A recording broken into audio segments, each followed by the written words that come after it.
Listo.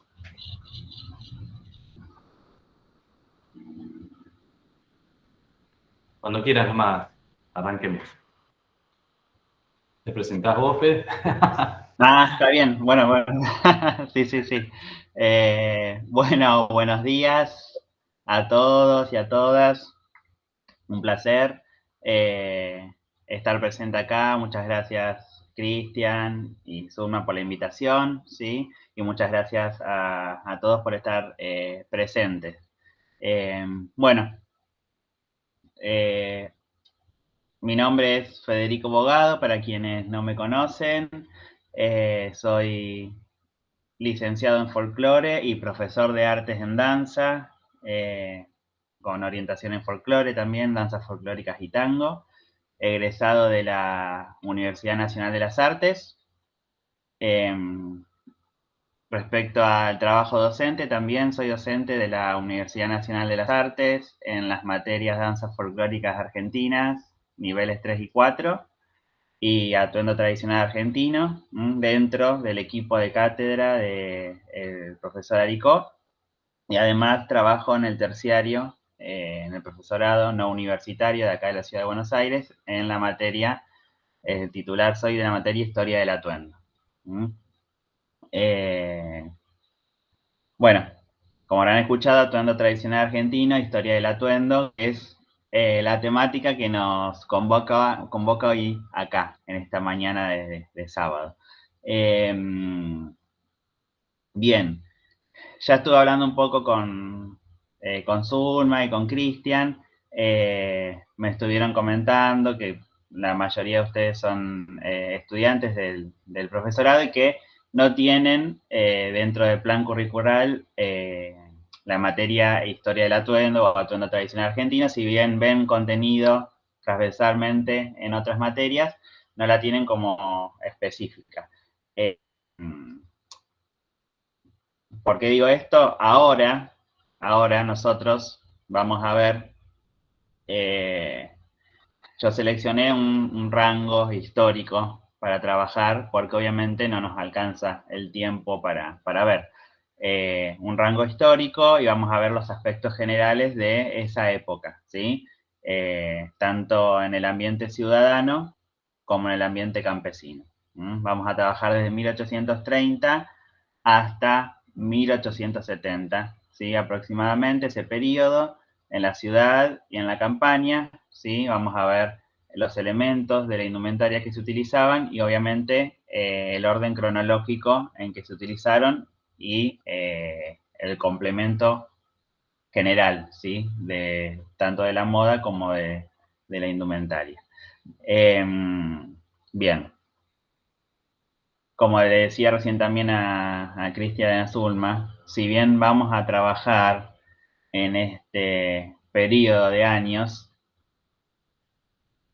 cualquier duda, consulta, disparador, que no sea, además de lo que estamos viendo en la clase, lo pueden hacer. O sea, podemos irnos un poco más allá de la época, ¿sí? Del rango temporal seleccionado para hoy, si ustedes quizás ya tienen consultas de antes, no específicamente de la clase de hoy, ¿sí?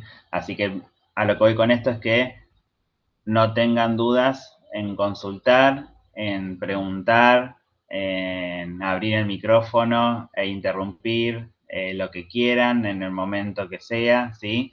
Para consultar, hacer anclajes con otros contenidos, dudas, consultas, aportes que quieran hacer, son todos bienvenidos, así que nada, eso, como tengan la libertad de poder hacerlo. Y nos vamos a manejar de esa manera, ¿sí? Porque o sea, la dinámica de la clase va a ser la siguiente. Yo voy a compartir pantalla, ¿sí? Para que ustedes tengan de referencia imágenes más allá de lo que yo voy hablando. Entonces, yo voy a estar viendo la pantalla. No los voy a estar viendo a ustedes. Así que, si tienen alguna duda o consulta, directamente activen el micrófono y lo preguntan, ¿sí? No hay ningún problema. Ahí mismo contestamos y si prefieren no, hacia el final de la clase damos el espacio para las dudas que ustedes tengan, si quieren anotar, para no olvidarse, y lo debatimos. Lo que sí, mientras tanto, durante el desarrollo de la clase, como decía recién Zulma, mantengan los micrófonos desactivados para que no haya interrupción con los sonidos, ¿sí? Entonces se pueda escuchar fielmente lo que voy diciendo. Bien, ¿cómo es más o menos el itinerario de hoy? Comenzamos ahora, ¿sí? Como les dije, 1830, 1870, vamos a comenzar con la indumentaria en la ciudad, ¿sí? Específicamente trabajando la moda. Una vez que finalizamos el periodo de la indumentaria ciudadana urbana, vamos a ver en el mismo rango de época, ¿sí? 1830, 1870, la indumentaria en el campo, ¿sí? En la campaña. También vamos a ver los elementos, el orden cronológico, ¿sí? En esa época. Y una vez que terminamos, vamos a dedicarle un tiempito a los aspectos políticos de la época y cómo se vio la indumentaria influenciada, ¿sí? Por la política de Rosas, que bueno, fue en cuestión de propaganda política, ¿sí? Preponderante en la época y cómo se vio afectada la indumentaria en esto, ¿sí? Entre 1829 y 1852, en los dos gobiernos de Rosas. Bueno, eso como para que tengan un pantallazo general de lo que vamos a trabajar hoy. Bien, ¿algo que quieran decir antes de comenzar? Nuevamente reitero la bienvenida. Muchas gracias. ¿Sí? Bien. Voy a compartir pantalla.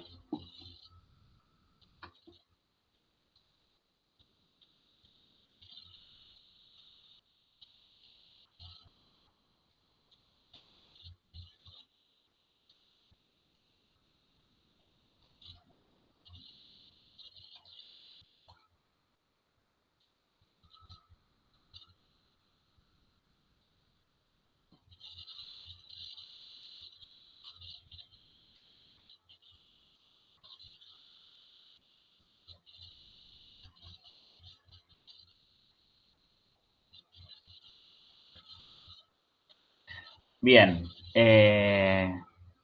Yo estoy viendo solamente la presentación, no los estoy viendo ustedes, como les decía hoy, así que recuerden que si necesitan consultar algo, decir algo, activen el micrófono.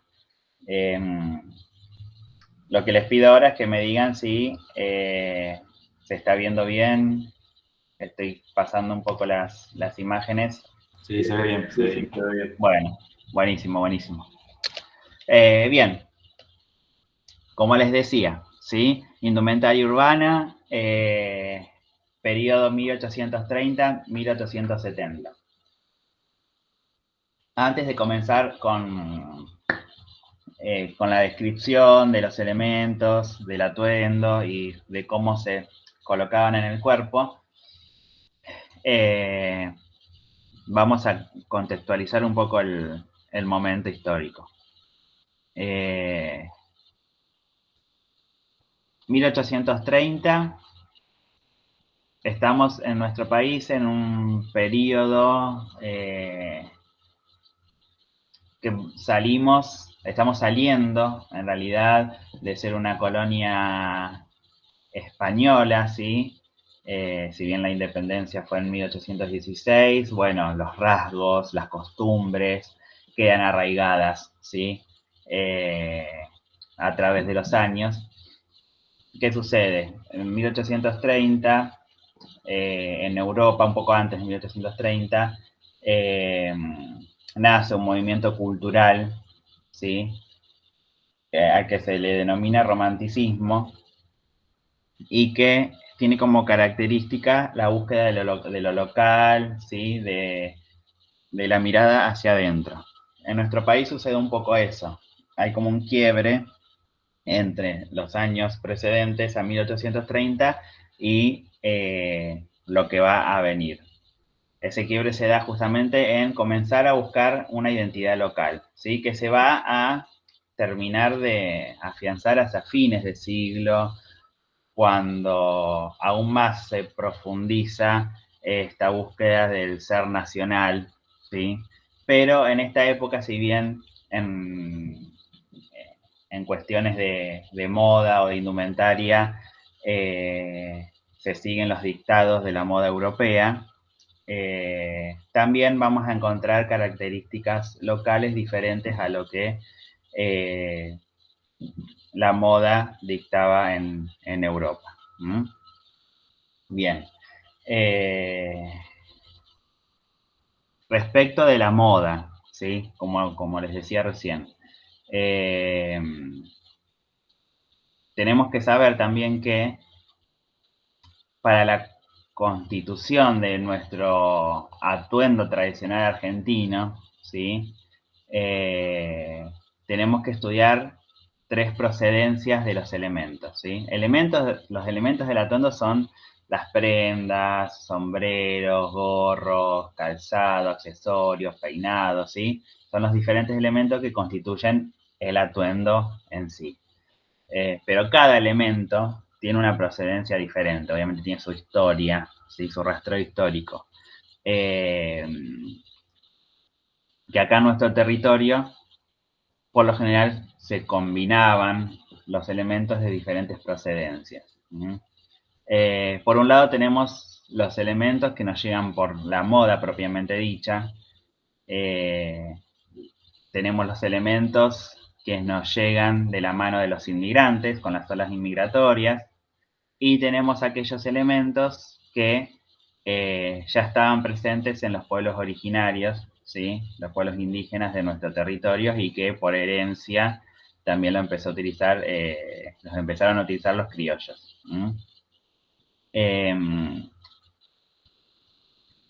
Respecto quizás de la moda, que sobre todo en la ciudad es como la procedencia que está más presente, que es lo que vamos a ver ahora.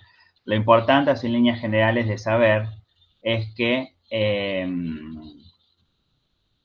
durante todo el siglo XIX, Europa, ¿sí? Y principalmente París, ¿sí? La ciudad de París en Francia, era el centro radiador de moda, ¿sí? Del hemisferio occidental, del mundo occidental. París como centro radiador principal, ¿sí? De moda hacia la misma Europa y hacia América. A su vez, existían en la misma Europa subfocos, ¿sí? Uno de ellos estaba en Madrid y otro en Londres, ¿sí? Inglaterra y España funcionaban como subfoco también radiadores de moda, ¿sí? Eran creadores de moda también, pero generalmente esa moda llegaba primero a París y de París se difundía hacia el resto del mundo, ¿sí? Occidental, siempre hablando. Porque Oriente tiene otra historia diferente de la indumentaria. Bien, a nosotros, en nuestro territorio, la influencia principal de la moda nos llega desde Francia y desde Inglaterra. Desde Francia, la moda en la indumentaria femenina, ¿sí? Y desde Inglaterra la moda en la indumentaria masculina. Esos son como los pilares principales de la influencia de la moda en nuestro territorio. Bien. Dicho esto, vamos a adentrarnos ya específicamente en los elementos propiamente dicho y en el atuendo propiamente dicho, ¿sí? Bien. Vamos a comenzar con la indumentaria del varón, ¿sí? Como decía, comenzamos 1830 en características generales de la indumentaria urbana, ciudadana, del salón, y esto también es importante, que no lo dije recién. Es indumentaria ciudadana, ¿sí? Pero si nosotros lo traducimos a términos de la danza folclórica, es indumentaria para bailar en los salones, ¿sí? O sea, el término salón, ¿sí? Salón, o salones, es un término acuñado por Carlos Vega, ¿sí? Él le llama salones o sea, le llama danza de salón, en realidad, a las danzas practicadas en justamente los salones aristocráticos, los salones donde se ejecutaban las tertulias, que eran las reuniones sociales de las clases pudientes y adineradas de nuestro país. Entonces, o sea, esta indumentaria urbana es justamente la que, si nosotros lo llevamos a la danza, la que se utiliza para ejecutar, ¿sí? O bailar danzas de salón, ¿sí? En esta época, 1830-1870. ¿Qué características, en líneas generales, vemos en la indumentaria masculina? También, para que tengan en cuenta, vamos a ver que en este periodo, 1830-1870, la indumentaria masculina se mantiene estable. Es decir, no hay tantos cambios en la moda. Vamos a ver que esto, ¿sí? Que estamos viendo acá en esta imagen, se mantiene hasta 1870, así que no vamos a ver cambios. Sí vamos a observar cambios en la indumentaria de la mujer, ¿sí? Que si bien mantiene rasgos generales del estilo, ¿sí? Va mutando. Dentro de este mismo periodo va mutando, ¿sí? Las formas más que nada. Y sí, ahí nos vamos a detener un poco más. En el varón, ¿sí? En todos estos 40 años, encontramos, ¿sí? Como sombrero principal, sombrero lo que se lleva para cubrir la cabeza, ¿sí? Como sombrero principal, la galera, ¿sí? O el sombrero de copa. Galera, sombrero de copa, generalmente en color negro, lo podemos encontrar en algún color gris o marrón, ¿sí? Pero los más comunes eran los colores negros, ¿sí?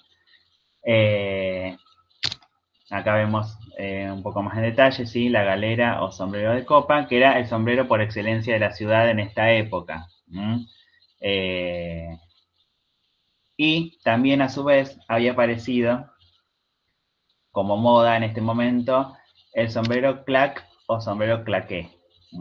Clac o claqué es este sombrero que abierto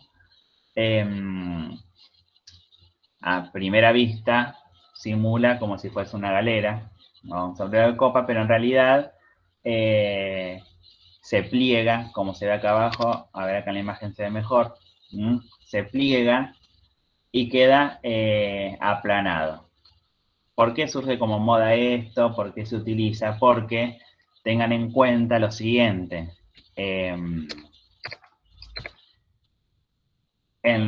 Para bailar las danzas de salón, ¿sí? El sombrero no se utiliza. ¿Por qué no se utiliza? Porque generalmente el varón cuando ingresa, o sea, se coloca el sombrero para estar en la calle, en la ciudad, de paseo, pero cuando ingresa a un ambiente cerrado, sobre todo alguna tertulia, generalmente el sombrero se lo quita. Entonces, lo que decía es que se pone como moda este sombrero clac o claqué, que se pliega por comodidad, ¿sí? Porque el sombrero se guardaba generalmente o debajo del asiento o debajo del brazo, ¿sí? Para no estar con el sombrero, el armatoste grande, no saber dónde colocarlo, ¿sí? Generalmente cuando se levantaban del asiento se dejaba colocado en el asiento, ¿sí? Entonces, sombrero copa o galera, el sombrero clac o claqué. Por otro lado, encontramos dentro de la indumentaria en esta época las camisas, ¿sí? Camisa que, anótense esto, que es importante, no solo para la ciudad, sino también para el ambiente campesino, lo vamos a ver, que las prendas que tocan el cuerpo, ¿sí? Para toda esta época, sobre todo todo el siglo XIX, ya hasta fines del siglo XIX prácticamente, todas las prendas que tocan el cuerpo son de color blanco o a lo sumo color crudo, ¿sí? En la ciudad más que nada color blanco, que las prendas de color blanco, el blanco, ese blanco brillante, eran prendas elegantes y de caras, digamos. Entonces, obviamente, las personas de la élite o de la aristocracia podían obtener esas prendas. En el campo, en realidad, como el que se utilizaba más que nada era el lienzo, que era un color más crudo, pero sigue siendo natural. Las prendas que tocaban el cuerpo eran más de ese tinte. Pero bueno, le llamamos blanco como en forma general, ¿sí? Camisa, que la vamos a encontrar con el cuello paloma, o fleché, como se le llamaba, o el cuello alto, ¿sí? El cuello levantado, como vemos acá. Y lo que se había puesto de moda en esta época, a diferencia de los años anteriores, en la época de la Revolución, que se utilizaba el jabot, que era ese ornamento en el pecho con muchos volantes, ¿sí? Muchas puntillas, se había puesto de moda en esta época la utilización del corbatín. El corbatín en color blanco o en color negro, ¿sí? El corbatín es el pañuelo de cuello que se dobla sobre sí mismo, se coloca debajo del cuello de la camisa y se hace un nudo adelante. Como estamos viendo acá, algunos también le hacían un moño en lugar del nudo. Pero bueno, se había puesto de moda, ¿sí? Color blanco, color negro, que eran los colores, las prendas como de esos colores eran las más caras. Obviamente lo podía utilizar la gente adinerada. Luego, por encima un chaleco, ¿sí? Por encima de la camisa, un chaleco, prenda que cubre el torso, sin mangas, ¿sí? Con abotonadura delantera, ¿sí? Acá en la imagen de la izquierda se puede ver, abotonadura delantera, puede ser recta o cruzada, ¿sí? Por encima del chaleco, el frac, que se utilizaba como chaqueta, digamos, es un tipo de chaqueta, ¿sí? ¿En qué consiste el frac? Como les decía, es un tipo de chaqueta que la diferencia a una chaqueta convencional es que tiene los faldones en la parte trasera. Si estas colas o faldones son dos, porque tienen un corte en el medio, que caen en la parte trasera. En la parte delantera tiene el corte en la cintura y en la parte trasera tiene los faldones, ¿sí? Con solapa, también abotonadura que puede ser recta o cruzada. Y volvamos acá, debajo del frac, o sea, siguiendo hacia abajo en la anatomía, el pantalón, ¿sí? Que la característica que tiene en esta época que es un poco ancho, ¿sí? Más ancho quizás de lo que se utilizaba antes y lo que se utilizó después. Pantalón que como característica también encontramos que en la parte inferior del pantalón generalmente tiene una presilla que se le llama tirapié, ¿sí? Que se sujeta como si fuese en la botamanga del pantalón, y lo que hace es sujetar el pantalón al zapato de la bota o del botín, para que no se levante. No se levante, entonces lo que hace es trabar. Y como calzado principal en esta época, la bota fuerte, ¿sí? La bota fuerte que la vamos a ver cuando veamos la indumentaria campesina, pero es la misma que se utilizó en la ciudad. También el varón utilizaba escarpín, ¿sí? Pero ya para esta época el escarpín se había empezado a dejar de utilizar de a poco, sobre todo el varón, ¿sí? Y lo seguía utilizando la mujer, ¿sí? Ahora cuando veamos al final de la indumentaria femenina vamos a ver lo que son los escarpines. Pero bueno, tenganlo presente que también el varón los utilizaba, ¿sí? Los dejamos para más adelante para ver, pero también los utilizaba el varón. ¿Mm? A su vez también, otra cosa que me faltó decir es que generalmente utilizaba también el varón guantes, ¿sí? Guantes cortos me refiero a los guantes que llegan hasta la muñeca, ¿sí? Porque la mujer también podía utilizar guantes largos, guantes cortos de color blanco. ¿Mm? Bien. ¿Qué sucede con la mujer en este periodo?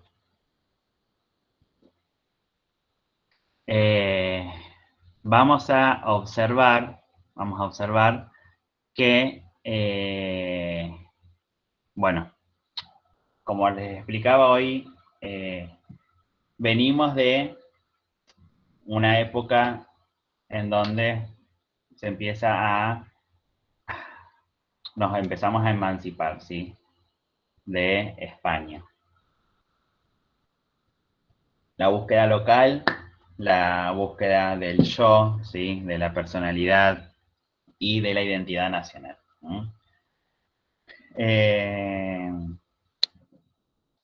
Hay un cambio muy abrupto, nosotros porque no vimos los primeros años del siglo XIX, pero muy abrupto en lo que es moda e indumentaria femenina. ¿Sí? Se pasa de la simpleza a lo que estamos viendo ahora, ¿sí? Que es la exageración. La exageración. ¿En qué consiste esta exageración en la indumentaria femenina? Acá estamos viendo un vestido de esta época, ¿sí? Estamos hablando desde 1830 a 1850 aproximadamente, ¿sí? No abarca, este formato de vestido que estamos viendo no abarca toda la época que estamos trabajando ahora, es decir, no llega hasta 1870, sino hasta 1850. 1830 a 1850 es este formato. ¿Qué características encontramos en el vestido? ¿Sí? Y tengan en cuenta también lo siguiente. Para poder identificar la época de un vestido, o sea, la época en que se utiliza un vestido, hay 4 detalles a tener en cuenta, ¿sí? En líneas generales. El escote, la manga, el talle y el largo de falda, ¿sí? Estas 4 características, con mayor o menor graduación, dependiendo la época, nos van a indicar en qué época estamos situados, ¿sí? Entonces, ¿qué características encontramos en el vestido en estos 4 ítems? Respecto al escote, ¿sí? Hacia 1830, como les decía, hay mucha exageración en la indumentaria, entonces el escote se amplía. Vamos a ver escotes muy amplios, ¿sí? Muy amplios, como el que estamos viendo acá en la imagen, ¿sí? Escotes muy amplios. ¿Qué sucede con las mangas? ¿Sí? Otras características de la indumentaria femenina. Aparecen estas mangas también muy exageradas, que se le llama manga jamón o manga gigot, ¿sí? Que son estas mangas que son sumamente exageradas en la parte superior, es decir, desde el codo, desde el hombro hasta el codo, ¿sí? Son como un globo, ¿sí? Grande, una pata de jamón, ¿sí? Y luego desde el codo hacia la muñeca se empiezan a angostar. Prácticamente se ciñe al antebrazo. El talle, que es donde está el corte entre lo que sería la parte superior y la falda del vestido, el talle está en la cintura, ¿sí? En la cintura, en los años de la Revolución el talle estaba debajo del busto en la mujer, ahora está en la cintura, ¿sí? Y la falda, que es recta y fruncida, ¿sí? Cortada al hilo, se hace más voluminosa, y el largo de falda en esta época, acá en la imagen no se aprecia porque, bueno, no tiene todas las enaguas debajo. El largo de falda hasta la mitad de la pantorrilla aproximadamente, ¿sí? Bien, esas son las características generales de la indumentaria. Entre 1830 y 1850 en el vestido de la mujer. ¿De qué manera se le daba volumen a la falda? Porque las faldas eran voluminosas. Ahora vamos a ver en algunas imágenes, iconografías, bien cómo era el formato que se veía del vestido colocado. ¿De qué manera se le da volumen? Colocando enaguas, ¿sí? Las enaguas son unas especies de faldas de pollera, ¿sí? Pero que funcionan como ropa interior. Cuando veamos la indumentaria campesina, ahí puse unas imágenes de enaguas. Como les decía, que funcionan como ropa interior. Como habíamos dicho, todas las prendas que tocan el cuerpo, que son interiores, de color blanco, ¿sí? Pero ¿qué característica tiene la moda de esta época respecto de las enaguas? Para el armado de esta falda amplia, lo que se hacía era colocar varias enaguas superpuestas, ¿sí? Una enagua encima de la otra, por lo general las enaguas con volados para darle volumen, y además se había implementado confeccionar enaguas de algodón, pero a su vez con el algodón mezclado con la crin del caballo, ¿sí? El pelo de la cola del caballo, que trabajado, ¿sí? Para conformar la tela, generaba una tela rígida y dura, lo que hacía que la enagua quede más armada y por consecuencia la falda, ¿sí? Quede bien armada.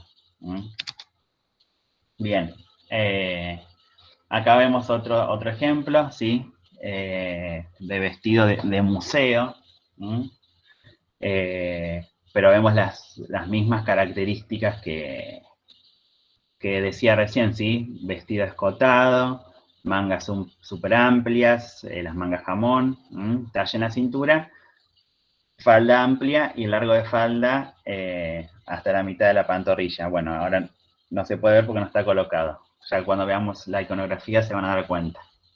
De igual manera, tengan en cuenta que si bien estas son las características generales, dependiendo también la estación del año podía variar la moda. ¿Qué quiero decir con esto? Que estas mangas, ¿sí? Jamón, que vemos acá, la podemos encontrar cortas también. Es decir, toda la parte superior bien globo y después descubierto el antebrazo, ¿sí? Obviamente que se utilizaba en el verano. Y lo mismo que el escote, podemos encontrar un escote más cerrado para el invierno. Pero por lo general la moda era esta que estamos viendo acá. Obviamente que como hablamos de vestidos de ciudad, ¿sí? Indumentaria de ciudad, podemos encontrar algún tipo de bordado en el vestido como el que estamos viendo acá. Ahora cuando veamos iconografía vamos a ver un poco el tema de los estampados en las telas. Bien, como les decía, bueno, acá es otro vestido de museo de la época, obviamente que no está armado. Armado me refiero con todo lo que debería llevar por debajo para que quede, propiamente dicho, armado, ¿sí? Pero bueno, lo importante es ver que, bueno, también estaban los vestidos con mangas cortas, como les decía. Algunos con la manga más pronunciada, otros con menos, ¿sí? Pero también existían. ¿Mm? Bien, ¿qué sucede? ¿Qué sucede en esta época, 1830, pero en esta década, 1830 a 1840? ¿Mm? Aparece una moda local, ¿sí? Habíamos dicho que la moda de nuestro país, ¿sí? Seguía los dictados de Europa en la moda femenina de París y en la moda masculina eh, de Londres, ¿sí? Inglaterra y Francia. ¿Qué sucede? Aparece un rasgo local. Recuerdan que habíamos dicho al principio que justamente estamos en una época donde se busca un poco lo identitario y lo propio, ¿sí? Para despegar un poco de España, por un lado, y también de Europa, ¿sí? Bien, aparece esta moda, la moda del peinetón, ¿sí? Que trae un poco de revolución a la época, ¿sí? ¿Qué es el peinetón? Es una peineta aumentada. ¿Qué es una peineta? Justamente es un peine, viene de peine. ¿En qué consiste? La parte inferior tiene dientes, como si fuese un peine, o púas, que se sujetan al peinado, al cabello, y la parte superior tiene un ornamento. Cuando es peineta, es de tamaño reducido. Ya cuando es un tamaño más grande, se le denomina peinetón, ¿sí? La peineta, de origen español, ¿sí? Ya se utilizaba a comienzos del siglo XIX, se siguió utilizando, ¿sí? Durante prácticamente toda la primera parte del siglo XIX, hasta 1850, 1860, pero entre 1830 y 1840 aparece esta moda, ¿sí? De la peineta aumentada o el peinetón.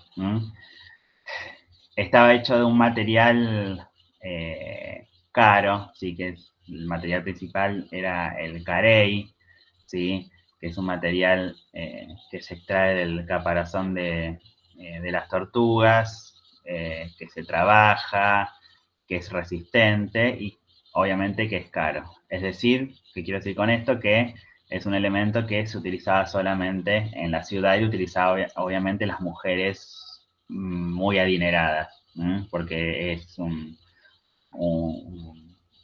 accesorio muy caro. ¿Cómo es? ¿Cómo es que se llega a confeccionar esto? ¿Sí? El creador y principal difusor de los peinetones se llamaba en realidad Manuel Mateo Masculino. ¿Sí? Es un español que se radica primero en Montevideo y después en Buenos Aires y que empieza a comercializar. ¿Sí? Se pone su fábrica, además de ser bueno fabricante, era artista, entonces generaba diseños como los que estamos viendo, calados en el propio peinetón, y comercializaba, ¿sí? Bueno, se genera una moda, ¿sí? Entre las mujeres, obviamente que cuanto más grande el peinetón, más caro, se hacían diseños exclusivos para determinadas mujeres, obviamente que valían más caros, y eso generaba, ¿sí? El tema de la distinción. Si nosotros nos adentramos un poco en en esto del por qué se viste el ser humano, ¿sí? Pero, bueno, una de los motivos por el cual se viste es justamente la distinción, el distinguirse del otro. Bien, ahora lo vamos a ver colocado en la cabeza, en las diferentes iconografías, pero para que tengan más o menos una idea de los diferentes tipos de peinetones, diferentes formatos en la parte superior, ¿sí? Había algunos más circulares, ovalados, algunos diseños como el que estamos viendo, más rectangulares o cuadrados. Bien. Como les decía recién, después cuando veamos las iconografías lo van a llegar a entender cómo iba colocado. Y otra característica, ¿sí? Es que a diferencia de Europa, primero es que acá se utilizaba el peinetón, que en Europa no. Y por otro lado también es que acá, además de utilizarse el peinetón, se utilizaba la mantilla española, ¿sí? La mantilla que viene de moda española, que quedó como herencia. Si bien se comenzó a seguir los dictados de la moda francesa, como les decía, quedó como herencia la mantilla. Entonces, a diferencia de Europa, ¿sí? En esta época, los vestidos van a ser similares en formato, ¿sí? Acá un poco más sencillo que Europa, pero acá se utilizaba el peinetón y la mantilla. Bueno, acá vemos un maniquí de un museo que más o menos representa la moda de esta época, ¿sí? Las características del vestido, ¿sí? Como les decía, manga jamón, talle la cintura, la falda amplia, recta, fruncida. En este caso tiene colocado esta especie, se le llama esclavina, se le llama esclavina, que es para cubrir los hombros justamente en el invierno, ¿sí? Como los vestidos eran escotados, la moda, ¿sí? Del momento eran los vestidos escotados, como habíamos visto, generalmente se le colocaban como una especie de capa, ¿sí? Como les decía, que se le llama esclavina, que lo que hace es cubrir los hombros y protegerla del frío. Y bueno, en la cabeza el peinetón, que va a tener diferentes tamaños, algunos muy, muy grandes, llegaron a medir hasta más de 1 metro, algunos un poco más cortos, y la mantilla por encima. Bueno, acá vemos justamente lo que les decía, iconografía. Iconografía costumbrista. La iconografía costumbrista es una fuente documental para el estudio del atuendo argentino. Una de las principales fuentes, ¿sí? Documentales, que nos permite observar de manera visual la indumentaria de una época, pero lo importante es que justamente el término costumbrista, es decir, retratistas gráficos del momento que pintaban lo que veían, sin agregado, teóricamente, ¿sí? De ninguna subjetividad. Obviamente que todo trabajo artístico tiene algo de subjetivo, pero bueno, el rasgo característico de esta época, el costumbrismo, era no imprimir la subjetividad, ¿sí? Entonces es prácticamente lo más fiel que tenemos. En este caso vemos unas iconografías de Bacle, César Hipólito Bacle, ¿sí? Él las denomina señora porteña, en diferentes actividades, ¿sí?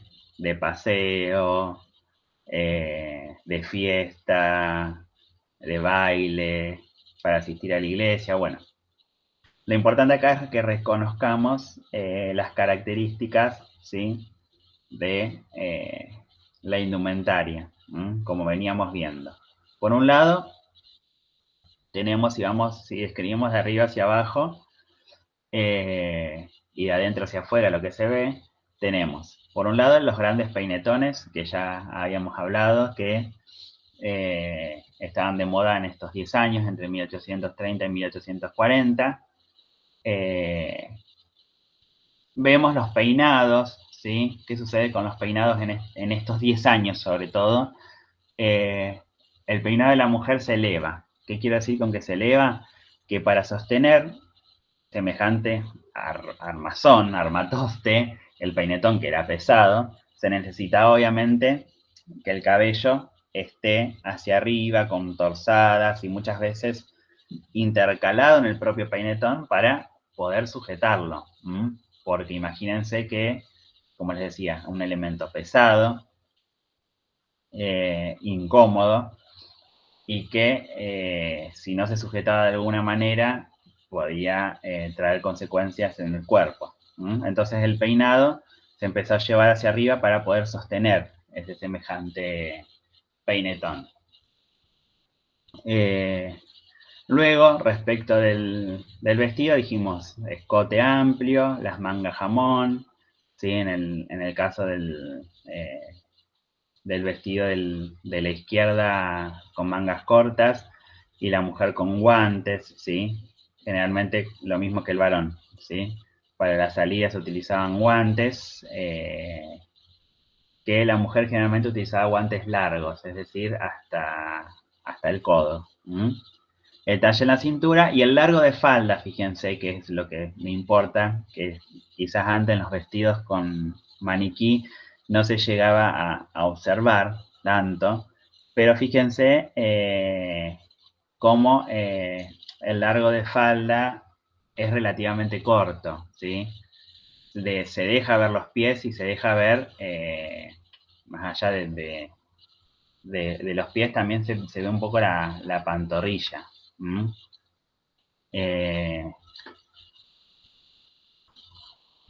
Esperen que me apareció con un cartel. A ver, ahí. Bien. Y en los pies, los escarpines, que ahora hacia el final de la clase vamos a ver, ¿sí? Pero tengan presente que la mujer utilizaba escarpines. Bien, y la mantilla está presente, como les decía, algún tipo de chal o rebozo también amplio, porque, ¿qué sucede? Al ser los vestidos tan exuberantes, no se podía tener un abrigo que sea parte o siga la misma, el mismo formato, perdón, que el vestido, ¿sí? Porque, por ejemplo, una chaqueta era imposible porque los vestidos eran muy grandes. Entonces, para abrigarse se utilizaban justamente estos chales, rebozos, o la mantilla también, que, bueno, además de servir como ornamento, servían como prenda de abrigo. Acá vemos también algunas iconografías en donde se ve justamente el tema del peinado que les decía, que son elevados para poder sostener los grandes peinetones. Obviamente no siempre fueron enormes, es decir, no siempre los peinetones fueron de 1 metro por 1 metro. Como estamos viendo acá en las imágenes, un poco más chicos, pero también eran peinetones, porque la peineta era mucho más pequeña. Bien, algo más que no había dicho, es que en la cintura, ¿sí? En la cintura de la mujer, por lo general se podía utilizar un cinturón, ¿sí? Un cinturón con una hebilla adelante, generalmente, que lo que hacía era marcar más el talle, remarcar más el talle en la cintura.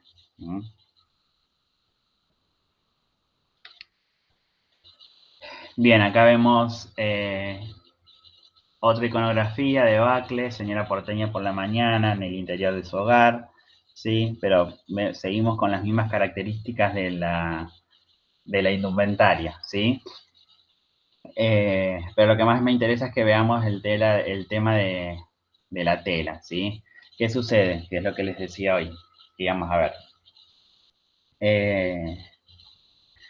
Se ponen de moda, ¿sí?, en esta época, a diferencia de los primeros años del siglo XIX, donde era todo más sencillo, no solo las telas lisas, ¿sí?, que eran las que ya venían vigentes, sino algunas telas rayadas, como estamos viendo acá, y telas floreadas también.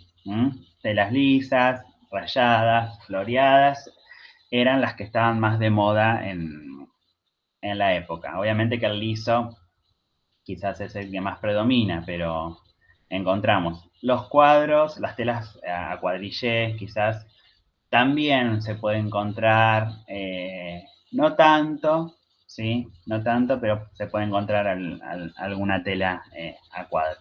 Pero lo que más predomina es las telas lisas, las telas rayadas o estampadas con flores. Bien, estamos dentro también de esta época, de estos 10 años, 1830-1840. La moda, la plena época del romanticismo, como les decía al comienzo, y en plena década del uso del peinetón. Entonces encontramos este ejemplo, ¿sí?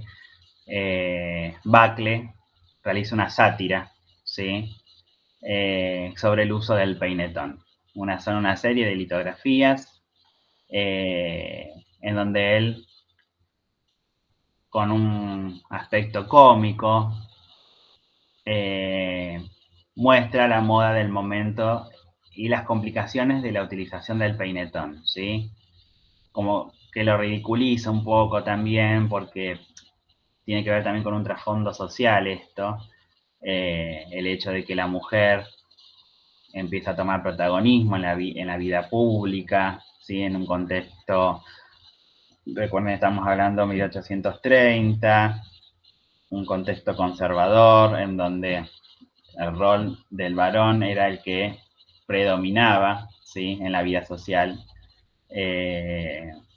La mujer empieza a tener protagonismo y bueno, eso un poco, ¿sí?, molesta, ¿sí?, a los varones, entonces empiezan como a tratar de, como les decía, ridiculizar un poco la moda, ¿sí?, de la mujer. Entonces encontramos estas series de litografías. Lo importante, más allá de ver por ahí un poco lo cómico en esto, ¿sí?, en estos, como les llamo yo, le digo a mis alumnos, los memes del 1830, lo importante es ver también la indumentaria, ¿sí? Vemos las características generales, ¿sí?, que venimos trabajando hasta ahora, el tema de, bueno, escote amplio, en este caso las mujeres tienen las esclavinas, ¿sí?, las mangas jamón, talle en la cintura, el largo de la falda, bueno, en este caso tienen vestidos a rayas, y el peinetón, ¿sí?, que obviamente acá está exagerado, ¿sí?, porque justamente la intención era ridiculizar el uso del peinetón, ¿sí? El peinetón y los peinados, ¿sí?, llevados hacia arriba para poder sostener el peinetón. En este caso, lo cómico está en justamente la señora que intenta salir de la casa y no puede. Y, bueno, tiene que romper la puerta, el varón, llaman a alguien para que rompa la puerta para poder salir, y a su vez pasa una señora de paseo por detrás y le rompen el peinetón, ¿sí? Acá, peinetones en la calle, ¿sí? También lo que intenta mostrar es la incomodidad que generaba el andar por las calles de la ciudad, que las calles, las veredas en realidad, eran angostas, ¿sí? Y el hecho de que la mujer lleve eso en la cabeza, el peinetón en la cabeza súper amplio, incomodaba para la libertad de tránsito, ¿sí? Tanto que se llegó a reglamentar.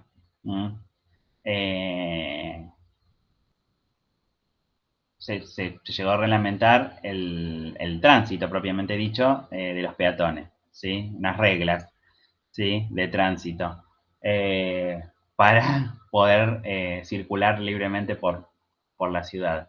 En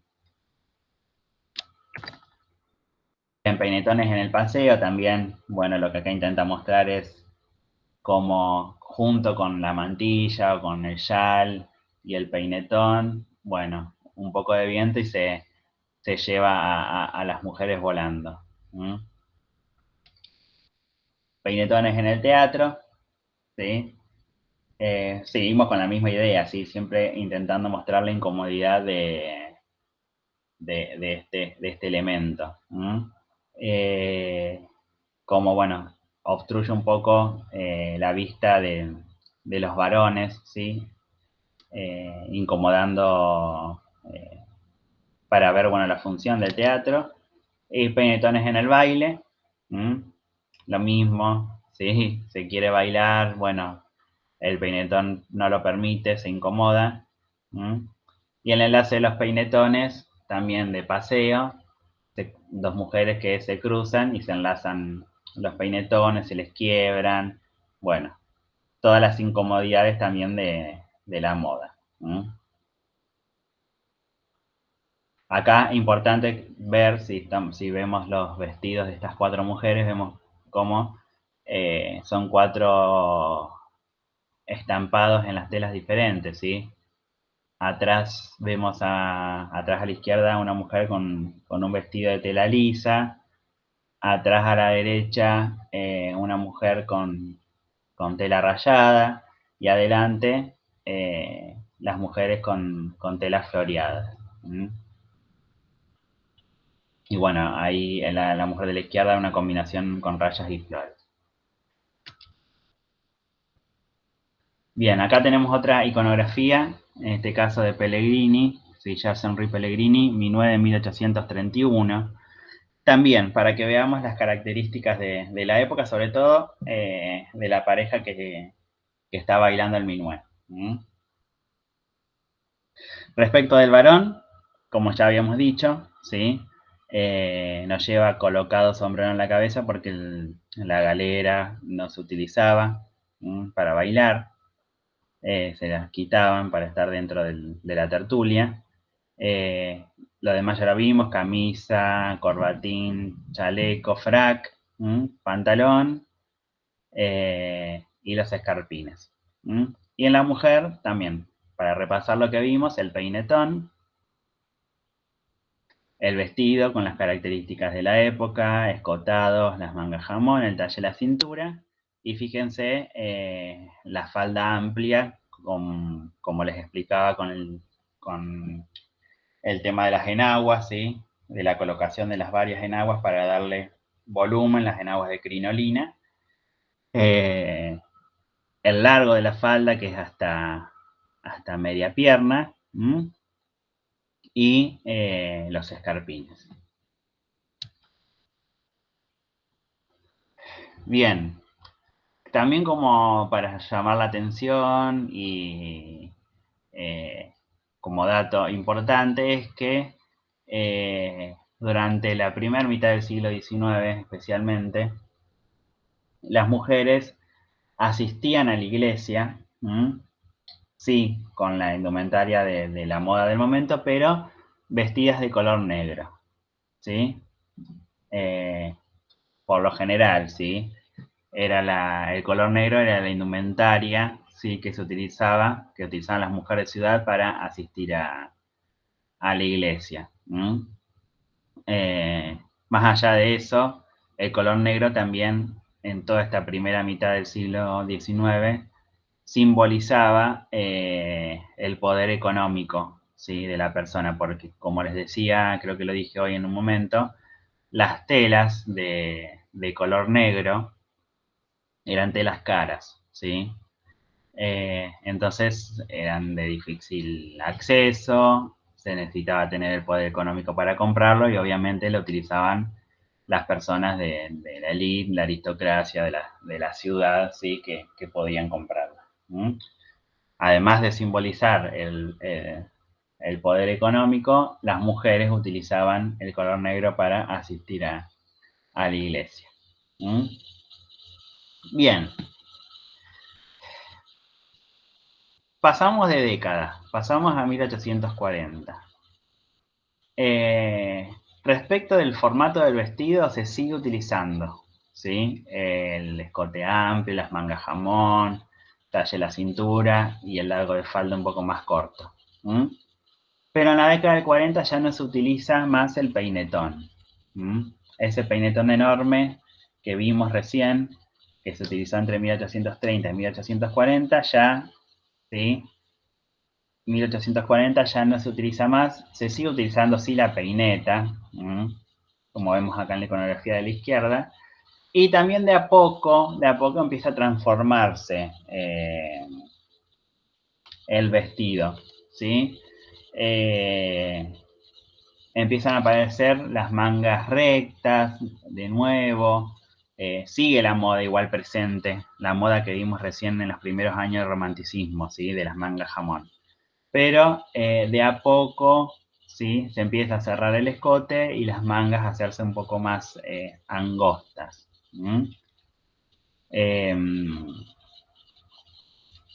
Bueno, esto sigue más o menos lo mismo que les decía recién, el tema de del color negro para asistir a la iglesia o como distinción socioeconómica. Bien, acá vemos dos vestidos de museo, ¿sí?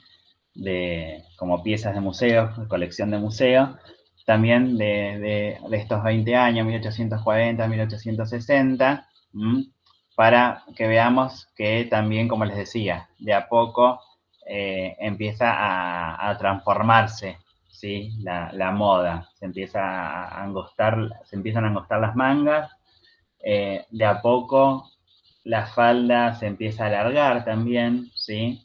Y el escote a cerrar, ¿sí? Hay como una transición. Igual sigue presente todavía en estos 10 años, o sea, hasta 1850, la moda de 1830, ¿sí? De las mangas jamón.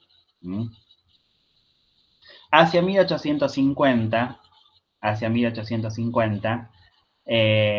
aparece algo característico, sobre todo en las mangas.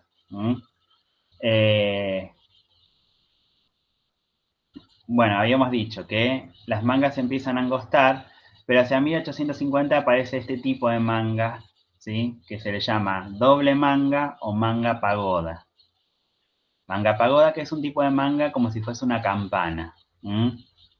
Y totalmente diferente a la manga jamón. ¿Qué diferencia hay? Es que al sentido inverso de la manga jamón, que era extremadamente amplia desde el hombro hasta el codo y angosta desde el codo hasta la muñeca, esta manga pagoda, es al revés. Se angosta en la parte superior y se empieza a ampliar a medida que se va llegando a la muñeca, ¿sí?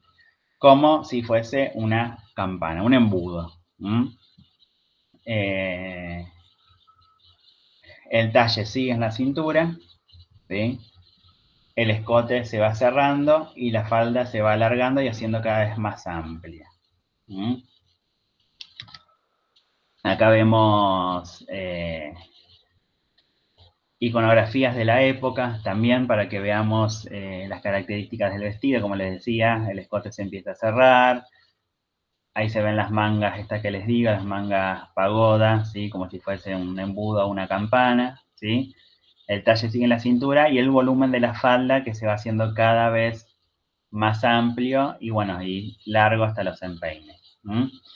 Respecto a los peinados, de a poco, como se dejó de utilizar el peinetón ya, en 1840, de a poco el peinado comienza a bajar. Recordamos que en la década del 30 el peinado había subido para poder sostener el peinetón, ¿sí? El peinado de a poco comienza a bajar, se empiezan a caer a dejar unos bucles, ¿sí? Hacia los laterales, atrás, siempre recogido, nunca suelto, pero dejando algunos bucles caer,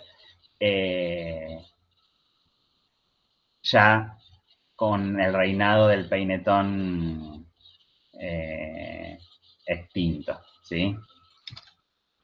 Acá vemos otra iconografía, 1858, en donde vemos justamente estas características, ¿sí? De la época, ¿sí? Bueno, los escotes más cerrados, puede haber todavía algún escote abierto, obviamente, pero la moda eran los escotes cerrados, las mangas, como les decía, la manga pagoda, la talla en la cintura, y las faldas cada vez más amplias. Hasta ahora se seguían armando con las enaguas, cada vez más enaguas.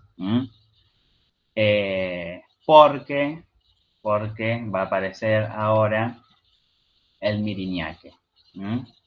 El miriñaque es un armazón, ¿sí?, de aros metálicos que se crea en Francia, ¿sí?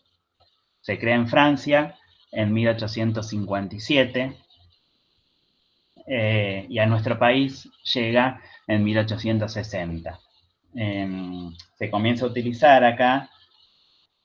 ¿En qué consiste? Como decía, un armazón de aros metálicos que tiene la función de armar y darle volumen a la falda del vestido o a la falda propiamente dicha como prenda. Le da volumen en forma circular, ¿sí? Como si fuese un cono. Por encima de ese armazón interior se coloca la enagua y por encima el vestido, ¿sí? Obviamente, al ser tan amplio, se demandaba mucha más cantidad de tela para la confección del vestido. Acá vemos una iconografía de Palier, señora en la Plaza de la Victoria, también aproximadamente en 1860, que es cuando se comienza a utilizar el miriñaque. Bueno, y podemos ver justamente las características de esta época, ¿sí? Y fíjense cómo el miriñaque le da esta forma amplia y exagerada a la falda, ¿sí? 1860 estamos hablando. Entonces dijimos, 1860 miriñaque, 1830 peinetón, ¿sí? Como modas exageradas. Peinetón 1830, miriñaque 1860, ¿por qué lo reitero? Esto porque justamente son dos elementos, ¿sí?, que se han instalado en las escuelas, ¿sí?, sobre todo para la representación histórica en los actos escolares, se han instalado para evocar a la época de 1810 o 1816, ¿sí? El típico, lo que se le llama traje de dama antigua, que en realidad está errado históricamente, porque los grandes peinetones se utilizaban en la década del 30 y el miriñaque en la década del 60. Es decir, 1810 y 1816 ni por casualidad. Como para que también se empiece a rever eso que también está establecido de manera tácita en las instituciones. Bueno, acá vemos vestido también con miriñaque por debajo. Las mangas ya en la década del 60 también prácticamente quedan rectas, ¿sí? Mangas rectas, semiamplias, el escote ya dijimos cerrado, el talle en la cintura, la falda larga hasta los empeines y la cantidad de tela por, obviamente, poder cubrir el miriñaque por debajo. Y hacia 1865, el miriñaque deja de utilizarse, ¿sí? Generalmente las modas que son muy, muy exageradas, incómodas, no tienen tantos años de vigencia, ¿sí? Los elementos. Como sucedió con el peinetón, que si lo extendemos fue una década, ¿sí? como sucedió con el Miriñaque, que fueron 5 años, entre 1860 y 1865. Y como sucedió también con el corsé, nosotros no lo vamos a ver, pero el reinado del corsé, el corsé es una prenda interior femenina que lo que hace es ajustar, moldear la figura, ¿sí? También lo utilizaron los varones en una época, pero más lo utilizaron las mujeres. Moldear la figura, cosa de que se levante el busto, se ciña la cintura y se le dé forma a la cadera, como si fuese un reloj de arena. Bueno, sucedió lo mismo con el corset hacia comienzos del siglo XX, ¿sí? Hacia 1910, 1914, llega a su extremo la utilización del corset que se deja de utilizar, ¿sí? ¿Por qué digo esto? Porque cuando los elementos llegan como a su exageración en su uso, generalmente caen. Bien, 1865 ya el Miriñaque, el armazón este que le da volumen a la falda, se deja de utilizar. Y ¿qué sucede con toda esa tela, todo ese excedente? Se lleva hacia atrás como si fuese una especie de cola. Entonces,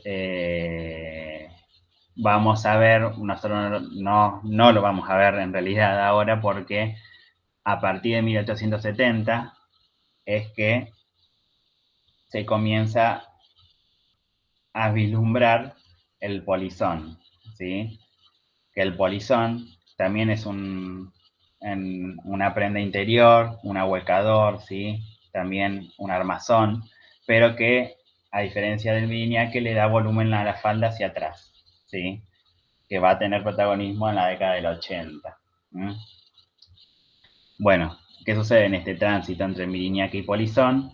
Justamente este excedente de tela se empieza a llevar hacia atrás y las faldas quedan como si fuese con una especie de cola. Unas faldas amplias, abultadas, con cola. Y después las características en la parte superior, ¿sí? del vestido siguen siendo las mismas. Escote cerrado, ¿sí? Talle en la cintura y las mangas rectas con alguno u otro detalle de agregado de puntilla, algún bordado, si estamos hablando sobre todo de una mujer muy adinerada o de la elite, que podía agregar algún bordado al vestido. Fede, te hago una pregunta. Sí. ¿Estas telas se confeccionaban en Argentina o venían de Europa? ¿Y qué telas eran? Bien, no sé quién está preguntando porque no lo veo. ¿Cómo es tu nombre? Cristian. Ah, Cristian, sos vos, ¿no? Sí. Sí, respecto de las telas. La mayoría de las telas, sobre todo las telas que se utilizaban en la ciudad, se importaban, ¿sí? De la India, de Europa, Inglaterra, era un centro productor de la industria textil sobre todo, ¿sí? Se importaban, ¿sí? Sí, se confeccionaban también acá algunas telas, pero eran las telas más que nada las que se utilizaban en la campaña, ¿sí? Las telas que se confeccionaban en telar, digamos. Pero la industria textil sobre todo estaba en Europa. Se importaban y generalmente eran telas, diferentes tipos de sedas, lo que se importaba. No era una seda única, ¿sí? Diferentes tipos de seda, rasos, algodones, que eran todas telas caras. Obviamente que las personas del campo, si tenían un poco de dinero, podían llegar a comprar pedazos de tela en algún almacén de ramos generales o alguna pulpería, o a lo sumo ir a la ciudad a comprar. Pero si no, por lo general la confección era artesanal en telar. con la materia prima propia de la fauna, ¿sí? Y de la flora también de cada región. Bien, ya que Cristian preguntó esto, voy a decir algo que no dije. ¿De qué manera se confeccionaban todas estas prendas, sí? Hasta esta época, todavía no se habían instalado, sobre todo en Buenos Aires, porque Buenos Aires era también, es como profundizar mucho, pero lo voy a hacer sintético. A partir de la creación del Virreinato del Río de la Plata en 1776, de a poco Buenos Aires empieza a tomar protagonismo. Entonces se convierte en centro difusor de moda, si hablamos de moda, de Sudamérica, ¿sí? Hasta en su momento era Lima, en Perú, ¿sí? Pero a partir de 1776 encuentran una vía directa con Buenos Aires, al puerto de Buenos Aires, y Buenos Aires como ciudad empieza a tener protagonismo. Entonces, empieza a ser como un subfoco radiador de moda, ¿sí? De América del Sur. Como decía, hasta esta época no había instaladas todavía muchas casas de moda, ya a partir de 1870, bueno, hay otro proceso histórico, no nos vamos a adentrar en eso, pero se empiezan a instalar casas de moda, ¿sí? Que lo que hacían eran exponer, ¿sí? Los elementos justamente de la indumentaria que estaban de moda. Y ya confeccionados, porque aparecen de manera masiva la figura del sastre y de la modista, ¿sí? Previo a 1870, que es esta época que nos ocupa, si bien existían quienes se dedicaban a confeccionar indumentaria, tanto mujeres como varones, la tradición, ¿sí? De la colonia, digamos, de cuando éramos colonia, era que todas las mujeres sabían coser y sabían confeccionar sus propias prendas. Entonces, la manera, ¿sí? de confeccionar las prendas era esa, las confeccionaban generalmente las mismas mujeres, porque todas sabían hacerlo. A mano, obviamente, como les decía, a mediados del siglo XIX aparece la máquina de coser, ya entrando a 1870 la historia cambia un poco. Pero en esta época era eso, ¿sí? Las prendas o se heredaban, ¿sí? O se confeccionaban, se podían comprar, porque también se importaban prendas y elementos de la indumentaria de afuera ya confeccionados, o se compraban directamente afuera, pero eso estamos hablando de las personas de la élite, ¿sí? Que podían viajar a Europa y comprar los elementos de la moda europea. Bien. Respecto al calzado, ¿sí?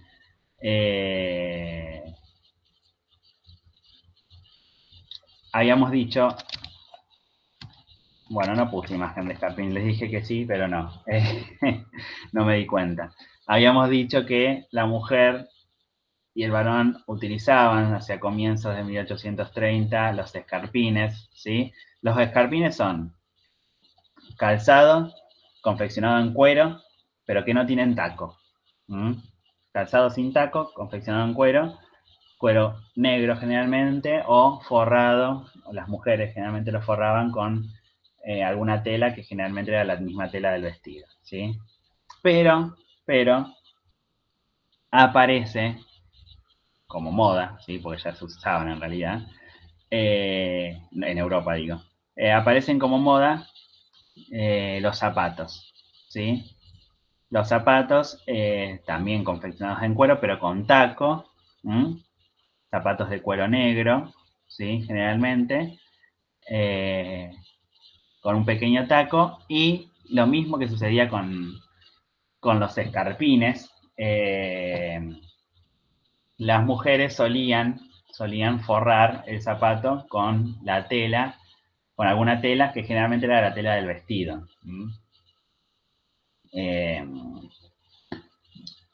Por eso lo más común era el zapato clásico de cuero, porque la mujer podía ponérselo con cualquier vestido. Si el zapato estaba forrado con la tela del vestido, obviamente que para cada vestido o para cada atuendo tenía que tener un zapato en particular. Solamente podían hacerlo aquellas personas que tenían mucho dinero.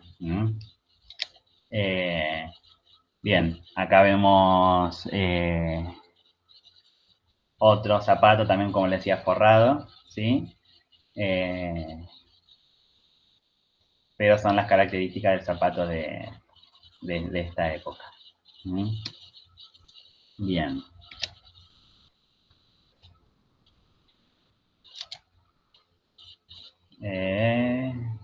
Acá estamos de nuevo. Bueno, eso en líneas generales fue el proceso de la moda entre 1830 y 1870 en la ciudad. ¿Sí? ¿Tienen alguna duda hasta acá antes de adentrarnos a la indumentaria campesina y a la época, a los aspectos federales? ¿Alguna Perdón, consulta? Sí. ¿el terciopelo no se usó en esa Sí, época? también se utilizó. Por una Sí, sí, sí. iconografía que hay de la hija de Rosas. Por Sí, sí, eso sí. pregunto. No, está bien, está bien. Yo nombré la seda, el raso, el algodón. El terciopelo también se utilizaba, ¿sí? El terciopelo se utilizaba mucho, era una tela también cara, sí, una tela, está bien digo. Cara son telas que se utilizaban obviamente en las ciudades. Pero sí se utilizaba. Lo importante, ya que estamos hablando de telas, es porque obviamente que a 200 años de diferencia, ¿sí? Hoy en día, no se consiguen exactamente las mismas telas, porque sí, podemos encontrar sedas, terciopelo, algodones, pero no son los mismos. O sea, si nosotros vamos a comprar hoy en día con el nombre con el que se conocían las telas del momento, no van a ser las mismas 200 años después. ¿Qué es lo importante siempre para la reproducción, ¿sí?, de la indumentaria para la escena? Es que se asemeje visualmente a lo que era. Entonces, si hablamos de quizás de terciopelo, alguna tela que se asemeja hoy en día es la pana de tapicería, por ejemplo, que si uno la ve, queda bien.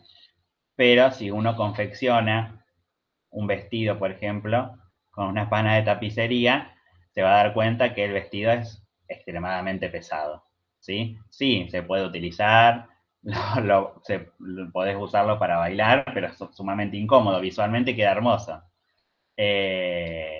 Pero, bueno, lo importante es como representar la realidad visual. Ahí veía un comentario, no sé quién hacía, el tropical mecánico. Sí, el tropical mecánico en realidad es una tela de actualidad. Que,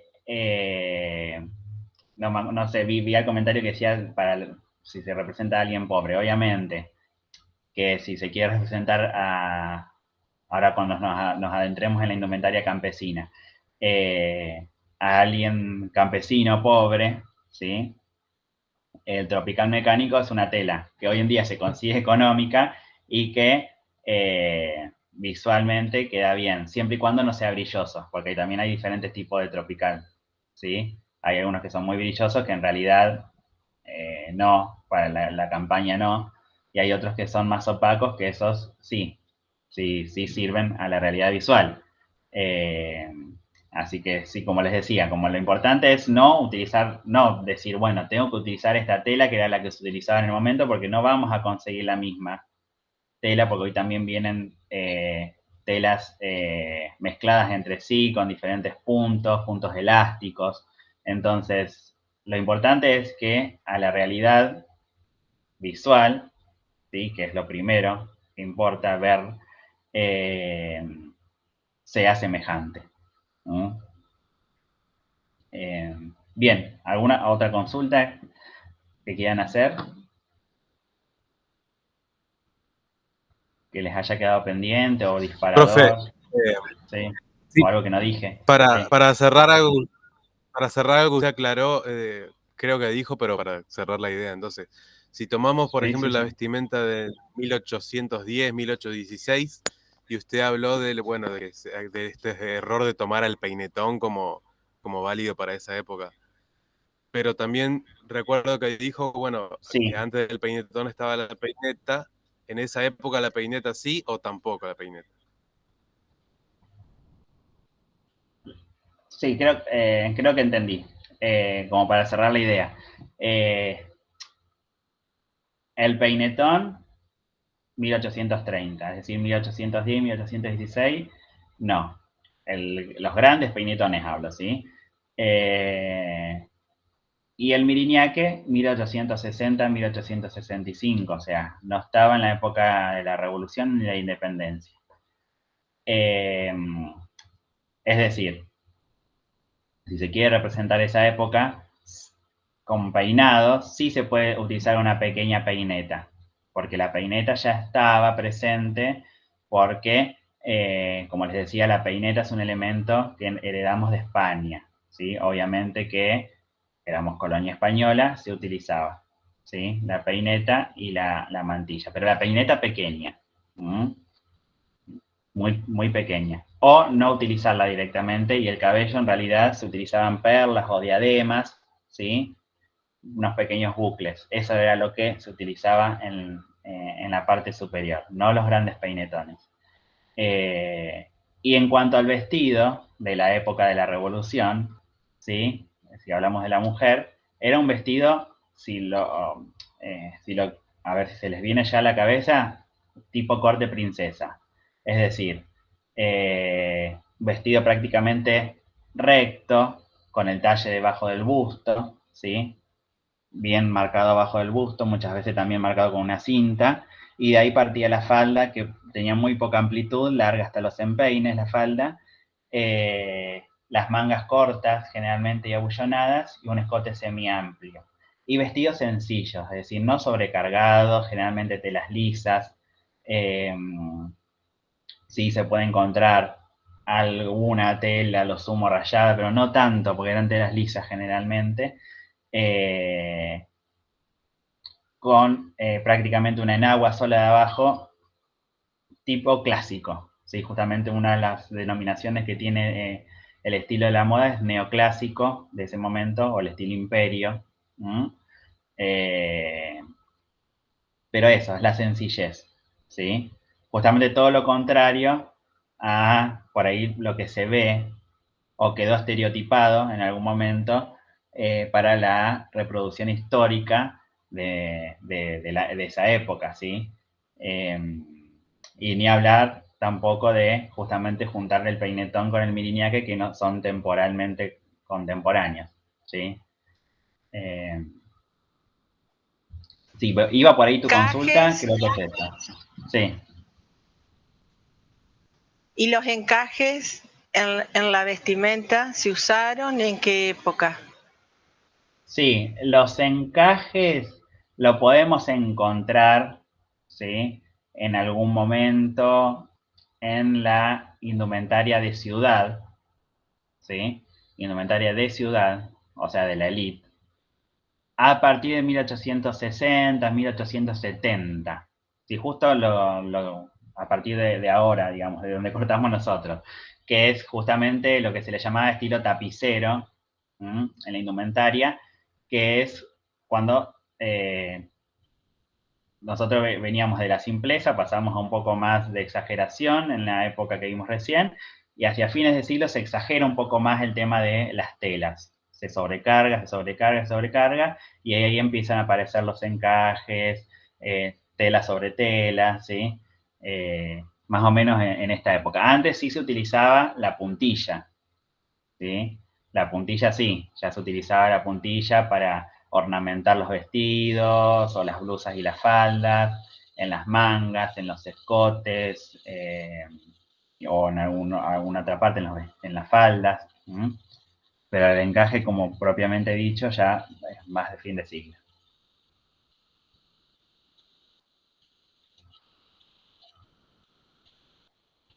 ¿Algo más que quieran consultar o preguntar? Pueden preguntar también algo que no haya dicho, quizás, porque pueden pasar cosas, porque es como, esto es un resumen, y nos metemos para otro camino, como quieran. ¿Los brocatos se llegaron a utilizar?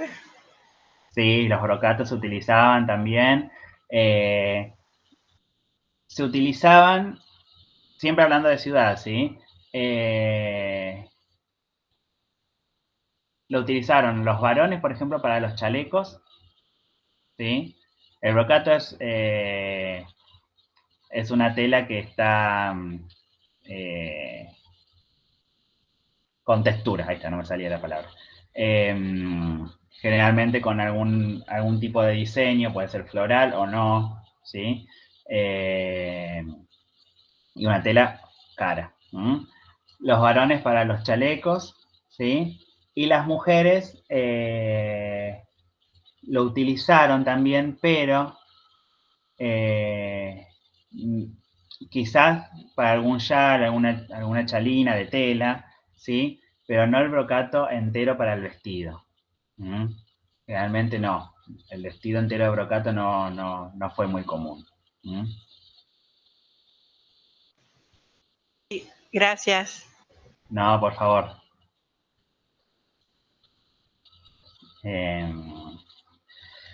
Bien. Bueno, voy a empezar a adentrar como el contexto para la indumentaria campesina. Nos vamos a poner de lleno con la indumentaria campesina en la segunda parte, ¿sí? a las 14 horas.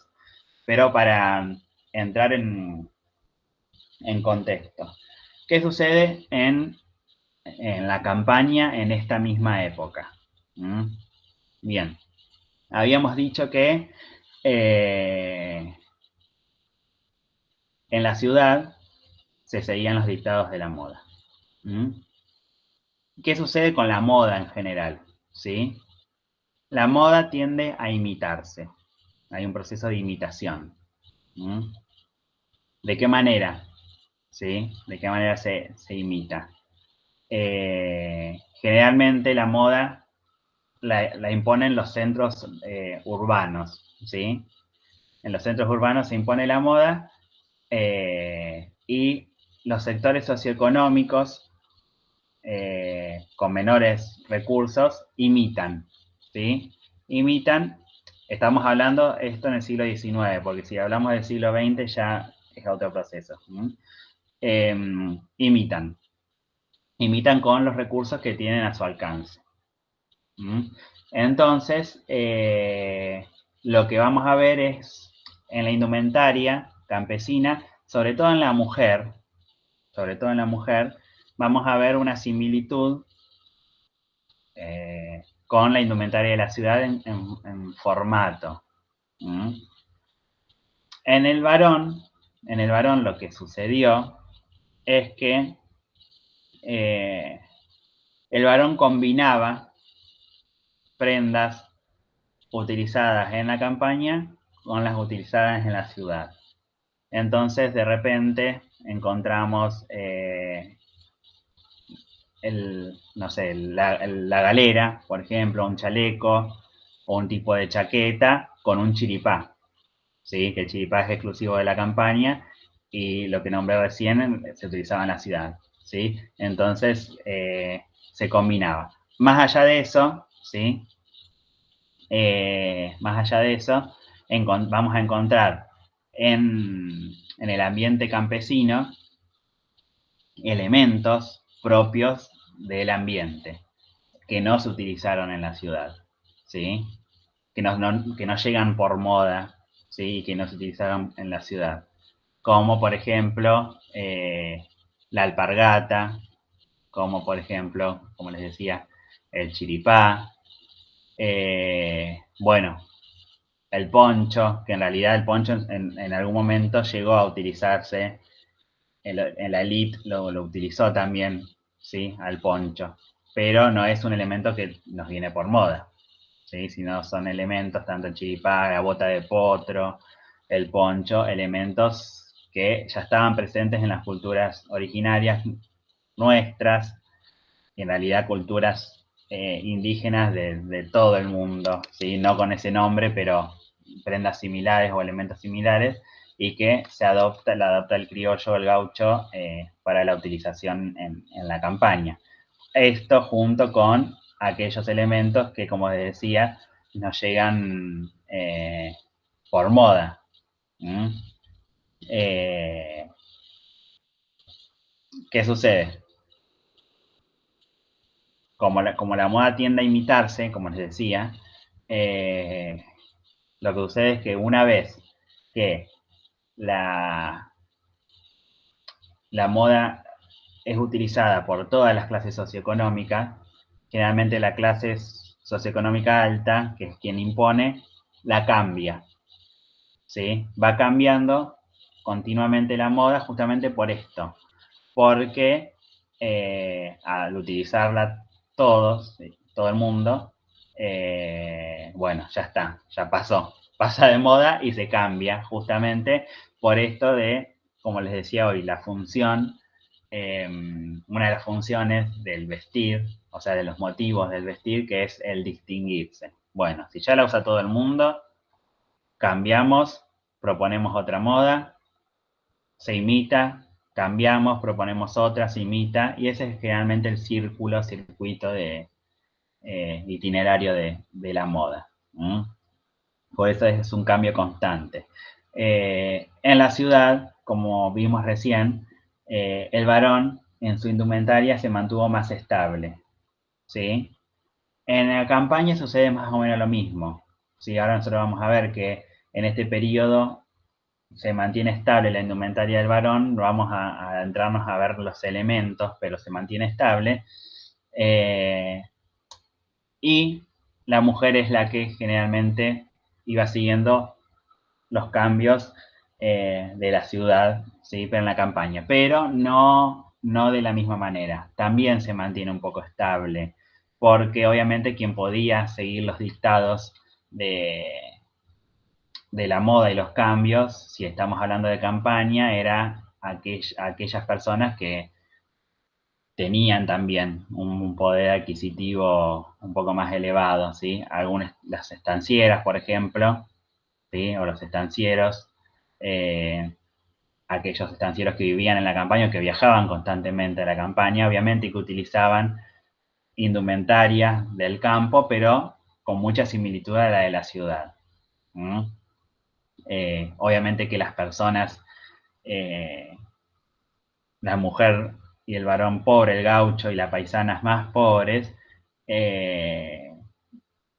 prácticamente no se ve esto en su indumentaria, ¿sí? Se va a mantener muy estable y con lo poco que tienen a su alcance. Bien. Por otro lado, así ya voy adelantando para que nos quede todo limpio para las 14 horas. Por otro lado, también vamos a ver, una vez que finalicemos con la campaña, vamos a ver la influencia política en la indumentaria. En esta época, particularmente, la influencia del federalismo, ¿sí? Los gobiernos de Juan Manuel de Rosas entre 1829 y 1832, primer gobierno, 1835 a 1852, segundo gobierno. Vamos a ver, tanto en la ciudad como en la campaña, el tipo de propaganda política, ¿sí? Reglamentaria que estableció Rosas, ¿sí? Por ley, ¿sí? Hay cosas que fueron establecidas por ley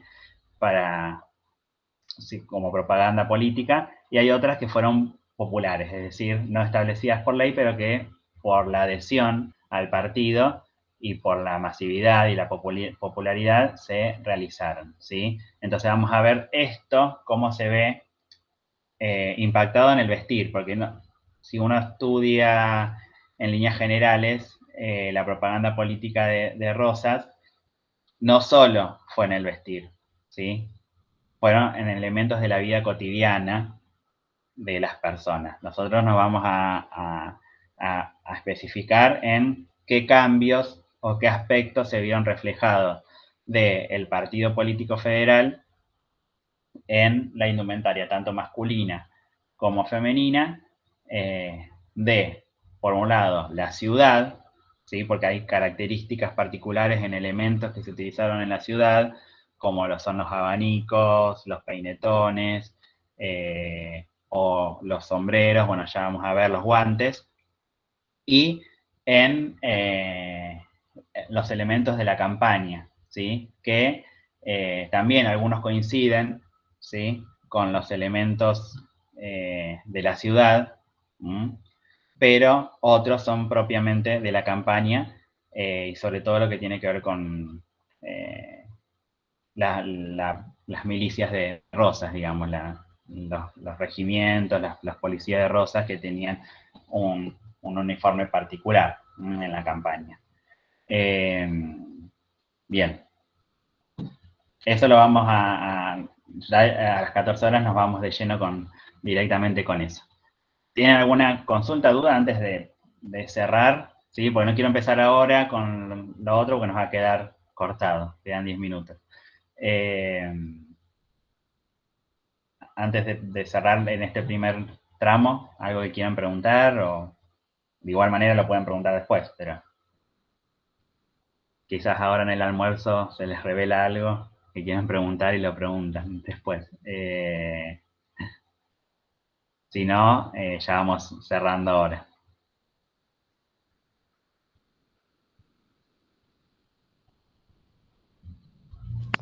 Profe, Sí, sí, yo quería aprovechar ya sí, Emanuel.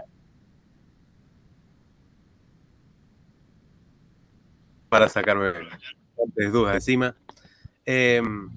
Por ejemplo, se ha discutido, digamos, bastante últimamente lo que se pudo haber llamado, digamos, el contexto de transición, digamos, de la moda.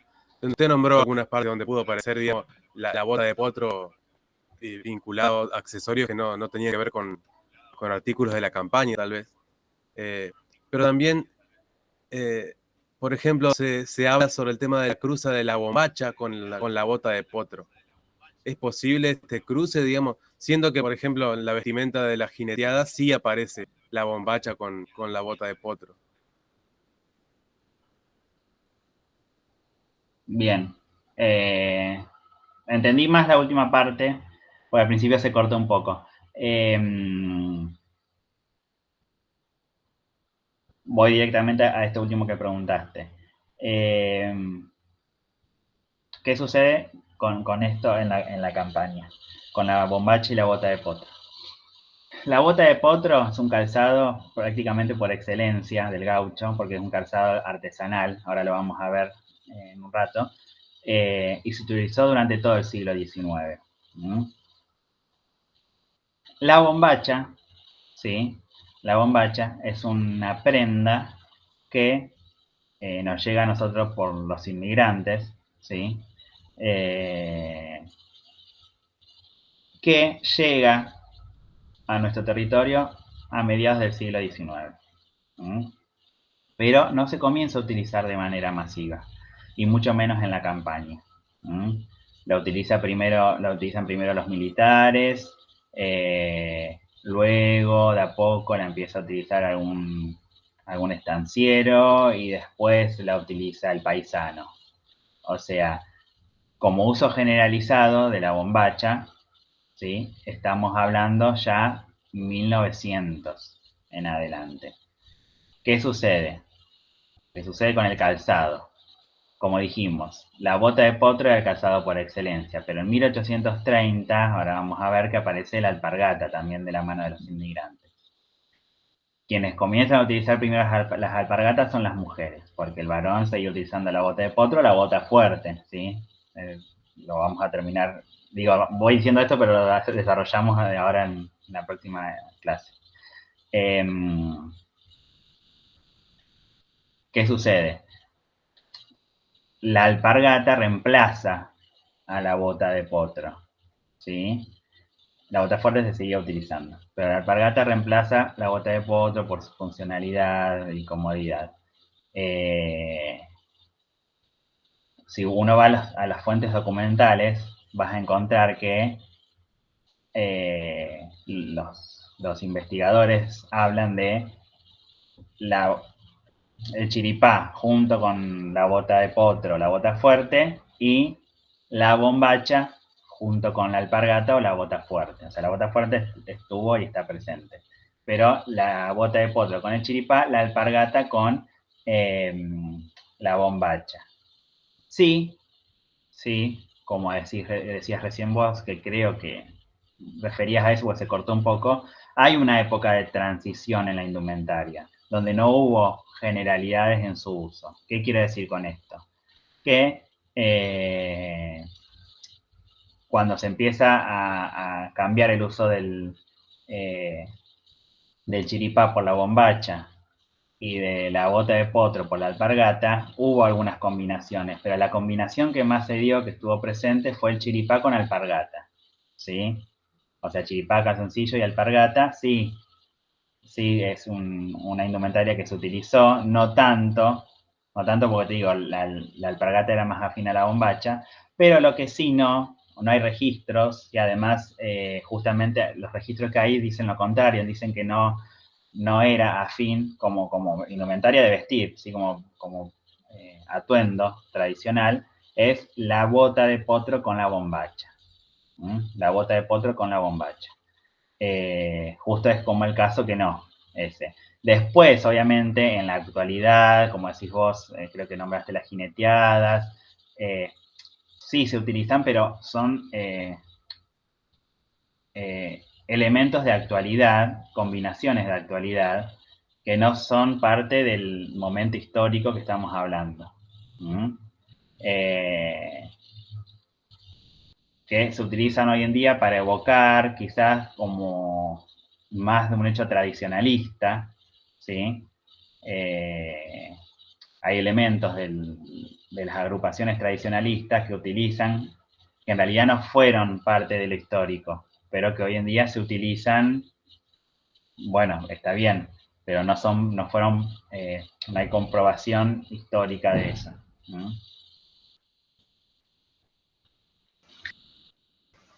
Perdón, yo quiero hacer una consulta y me salta mi alma entrerriana. Sí. Yo tenía entendido que la bombacha fue introducida por Urquiza cuando Urquiza era presidente de la Confederación, Sí. que compró prendas al ejército turco. Sí. Entonces ese fue el ingreso masivo. Tal cual. Eso es lo que yo tenía entendido, y eso fue mitad del siglo XIX, digamos, Sí. ¿no?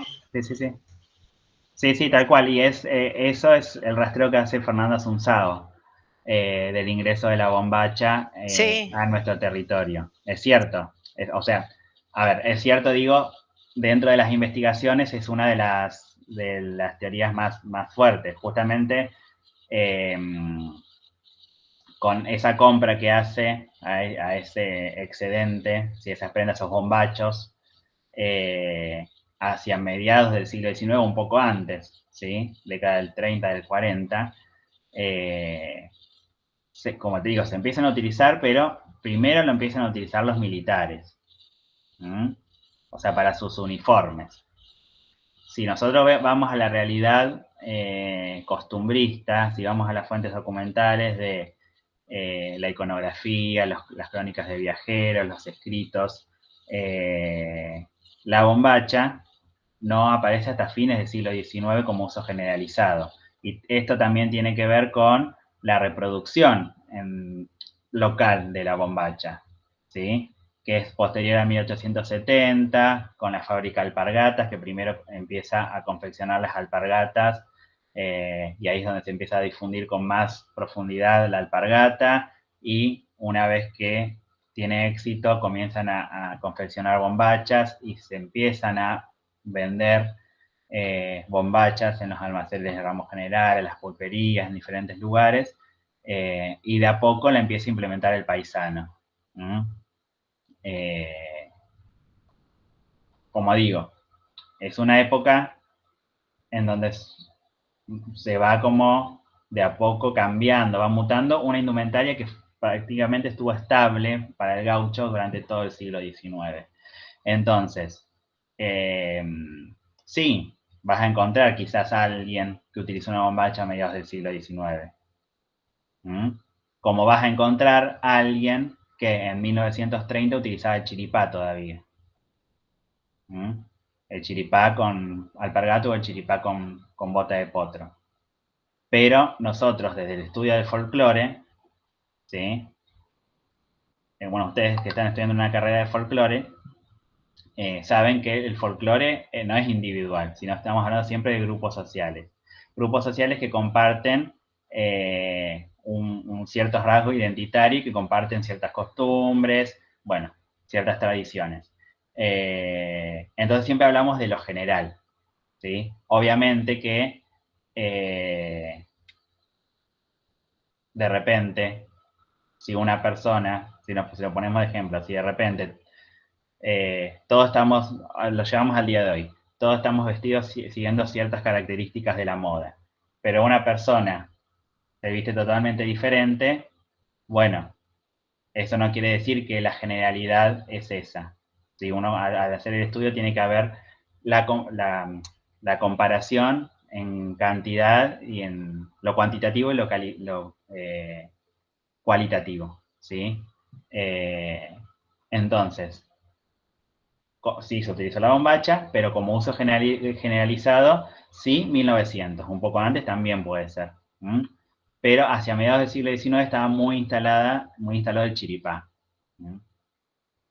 Y la teoría que, Diana, que estás diciendo es cierta porque es una de las teorías más acertada, que es la que rastrea Fernando Assunzado.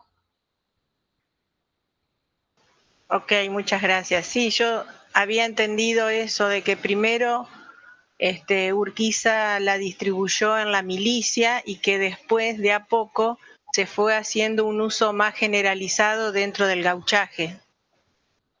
Claro, tal cual. Pero el gaucho, propiamente dicho, en realidad, no llegó a utilizar la bombacha. ¿Por qué? O sea, hoy en día le llamamos gaucho a todo ser campesino del siglo XIX, del siglo XX. Pero en realidad el gaucho como ser social, ¿sí? Como ser social, como ese ser excluido por la élite, ¿sí? Del siglo XIX, comienza a extinguirse hacia fines del siglo XIX, ¿sí? Y aparece la figura del paisano, que tiene que ver también con las olas inmigratorias, con el tema de la aparición de la clase media, del tema de la movilidad social que antes no había. Obviamente le quedó el nombre de gaucho y hasta el día de hoy existen quienes hacen evocaciones históricas al gaucho.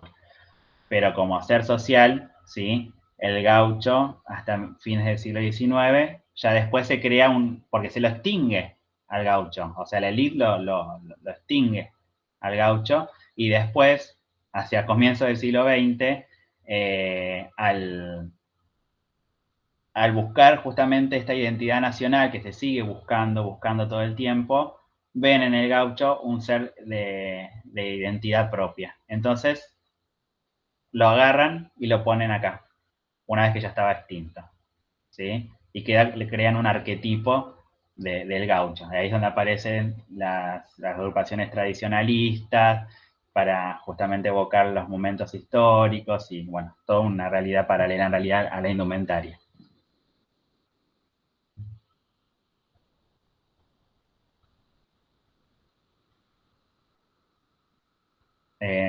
Bueno, si quieren vamos cerrando.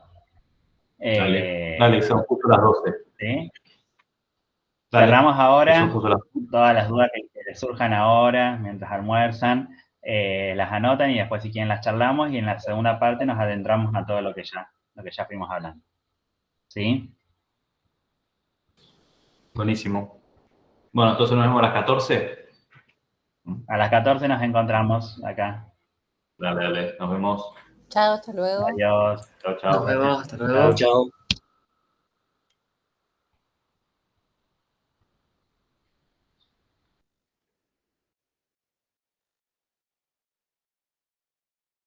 Andate a comer. ¿Vos qué vas a comer? No sé, no tengo. Milanesa. Ah, bueno, anda a Sí, comer. tengo una milanesa ahí. Vas y comas, ¿Eh? vas y comas. Bueno. Ay, Nos vemos. pará de grabar, porque grabaste la conversación. Bueno, dale, sí, es verdad. Menos mal que no dije nada. Después lo edito de última. Bueno, dale. Dale, Nos nos vemos vemos. en un rato.